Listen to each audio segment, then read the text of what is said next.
Welcome to CleanLifeblog's quick and easy guide on how to clean your oven fast, without using harsh chemicals.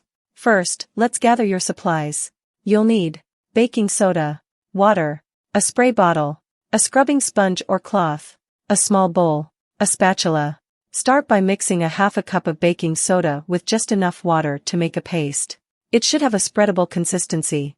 Next, spread the paste all over the interior surfaces of your oven. Make sure to avoid the heating elements. Close the oven door and let the baking soda paste sit for at least 12 hours, or overnight for best results. After it's had time to sit, take a damp sponge or cloth and wipe away the dried baking soda paste.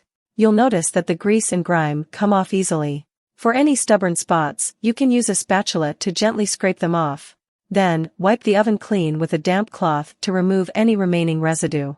And there you have it, a sparkling clean oven without the use of harsh chemicals. It's that easy and safe.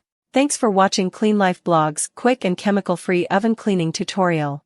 Enjoy your fresh and clean oven.